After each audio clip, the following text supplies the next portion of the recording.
Hello, this is Nathan and Gary. Doing the video for the Meals app. I guess the continuation for it. Let me just show that I've seen or read or watched the whole entire section. Here it is. There you go. And let me just show off the app to show that it works. Go to Italian, spaghetti. Let's favorite that. And then, of course, you gotta go show off the main thing, which is the filters. Then let's go to gluten free. And let's go check on that spaghetti. Spaghetti's gone. Oh no. That shows that everything works. Let me just show that.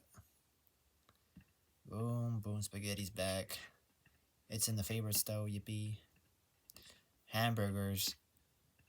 Anyways, so pretty much what this whole section is about is, I guess, refining or changing the way that some methods are passed. Before we had on let me just go to, I guess, tabs, or not, maybe not tabs, category, no, meal item. Okay, so on one of these, I don't remember which one, or multiple of these, we had to pass a parameter along with the super key that was for, I believe it was containing the parameters for the filters. So like it was like gluten free, lactose free, vegetarian, vegan. We had to pass that around, and the easiest way I can describe it is that it was another parameter, like literally right here. So it'd be super key, require this meal, and then it'd be another one that would be those parameters. I forgot what it was called. Filters. I don't remember, but we passed that around. But the unfortunate thing was with using that, passing around and using these as these construction, I forgot what it's called, constructors, it would be passed around through widgets that didn't really need them. So it'd be like, I guess the best I can say is like chained through them, and that was kind of redundant and annoying to say the least. Because every single one, even on widgets that didn't require it or didn't really need it, it had to still be passed through it because of the imports.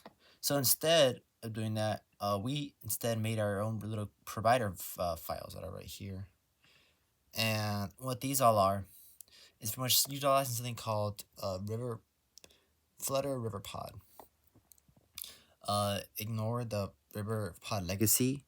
For some reason, it can't run without it, and sometimes it depends. I don't know. It's weird. Sometimes it requires River Pod, and sometimes it requires legacy. It goes between the both.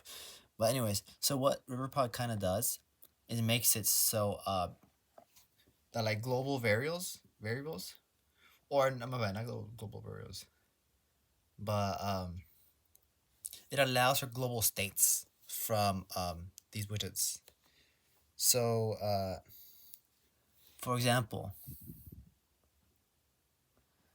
here's the favorites provider, and here's the. I think this is just for the favorites, so the favorite doesn't get passed around as a parameter, and then for the filters, which doesn't get passed down as a parameter, and I guess is the where's the other one at?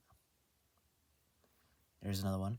Meals provider. This is just static. I just referring to dummy meals. So, like I said, these are used for the actual screens themselves to call upon. In order for that to be called, you have to change the widgets to a consumer widget, and then for some of them have a reference, a ref, and what they can do is that they can take parameters from, I guess, from the import, and or not parameters, but the data from the providers. I guess they're called like notifiers. I'm not entirely sure how they work just yet. I know there's multiple versions of them, but they're really interesting and really cool, and make it so. Yeah, right here. Favorite meal is provider dot notifier, and what that does is pretty much just calls upon the provider, which in this case is a favorites provider, and checks whether there's a favorite. There was something that was favorited, so the meal is at favorite and meal removed. And the best one to use that was actually the filters dart. Um, the filters parameter was kind of just passed around everywhere. So having it being its own provider dart about filter, I said filters parameter. Yeah, it's better for it to be its own in its own dart file. So it's for the provider, and you have to of course add the provider for RiverPod, Flutter RiverPod, and then filters provider. And of course, again, so you have to change it. So it takes, in this case, a reference and a reference.watch, which I guess is just like pretty much just, this is the parameters that, not the parameters, the variables of the filters being activated. Instead of it being accessed or being passed around through like the constructor, now you just call upon it like this from a reference and then you watch it as a reference, and then you just call upon it on these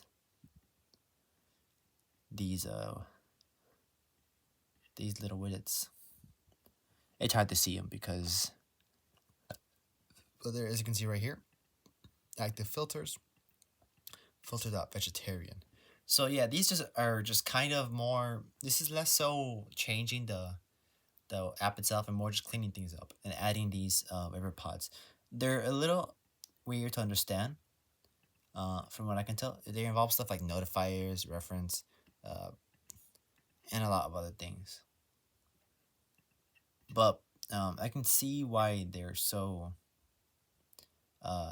useful, because they separate pretty much these parameters slash data that need to be like passed around a lot of different tabs or screens, and it just puts them all into their own separate files that can be just called upon whenever you need them, which makes it a lot more convenient.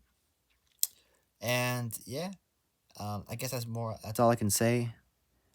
Finals added equal ref. Yeah, so you need to change a lot of the widgets and a lot of widgets, consumer widgets, for them to be used. I think all of them, like a majority of them, got consumer stateful widget. I think this is for more stateful is just stateful widgets, and then other ones are stateless widgets. But yeah.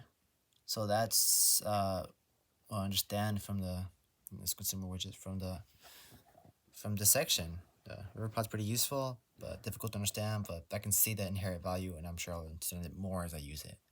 So yeah, that'll be all. Thank you.